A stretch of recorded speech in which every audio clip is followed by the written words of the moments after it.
Propanal can be prepared by the oxidation of propan-1-ol with acidified potassium dichromate. An ionic equation is given. Calculate the minimum volume in centimetre cubed of 0.40 mole per decimetre cubed potassium dichromate needed to oxidize 6.0 centimetre cubed propan-1-ol to propanal.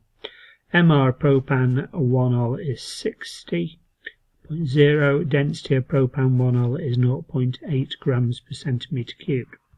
So first of all, if you're given density is mass over volume, so that's the only equation with density in it, so you must have a volume of propan-1-ol, and we do. So we've got a density and a volume of propan-1-ol. So we've got a density as mass over volume, and we've got a density of 0.80 gram per decimetre cubed, 0.8, equals the mass of propan-1-ol divided by its volume, which is 6 centimetre cubed. I've left it in centimetre cubed rather than decimetre cubed, because if you look at density, it's got centimetre to the -3, so it's in grams and centimetres cubed. So it's going to give me the mass of propan-1-ol in grams, and the volume's going to be in centimetre cubed. So 0.8 times 6 is 4.8. I've got 4.8 grams of propan-1-ol. Now, what else have been given? I've been given the MR of propan-1-ol as 60. So I've got the mass of propan-1-ol. So moles is mass divided by MR. So moles is mass, which is 4.8 divided by the MR 60. I've got 0.08 moles. Now I refer back to my my equation.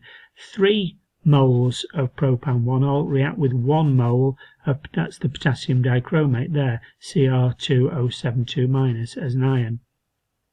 So number of moles of potassium dichromate, 3 react with 1, so 3 moles of propan-1-ol react with 1 of potassium dichromate. So if I take this number 0.08 and divide by 3, 0.0267 is the number of moles of potassium dichromate that I've got.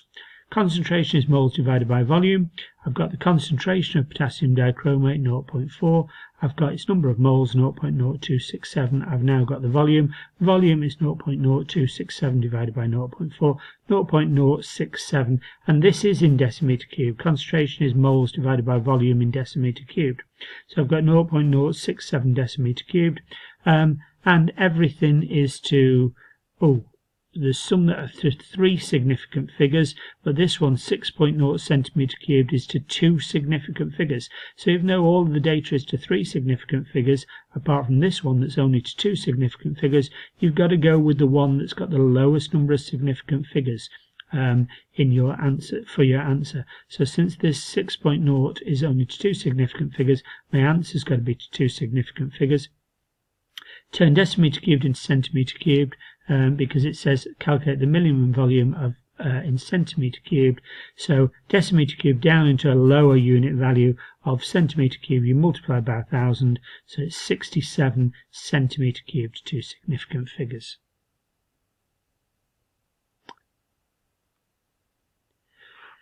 Complete the diagram to show the assembled apparatus needed to prepare propan-al from propan-1-ol in this way. Well, we're going to have different boiling points, so you're going to have to, in different boiling points, you're going to have to use distillation.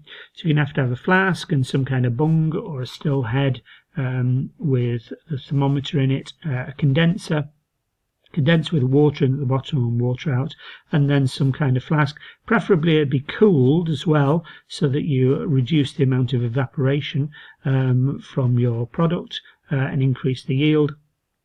But that's broadly the apparatus. If you look, there's a clear flow all the way through. Yeah, there's no lines which are going to stop the aldehyde and the propan-1-ol from going up and then down through the condenser. The outside part, which carries water, you have got water in and water out, and water in is at the bottom and water out at the top, and that's sealed round the outside. So let's have a look at what you get the mark scheme. Suitable drawing distillation apparatus with a condenser attached to the side of the distillation flask. You could put a fractionating column here as well if you wanted to, but since you've only got 2 liquids in there, you can get away with simple distillation rather than fractional distillation. we've got the condenser with an outer tube for water, sealed at the ends, but 2 openings for water in and out. So it's sealed all the way around apart from water in and out. It's got a downward slope as well. There's a mark for that. Condenser must be open at each end. We've got that. There should be the continuous flow all the way through, as I say, from the aldehyde through here, so that the vapours, the gases, can go into the condenser and cool and come out of the far end. No gaps between joints, so we've got solid lines all the way around, so there's no room for the gases to escape other than to come down into the condenser. Some opening to the system end, and then the condenser's labelled.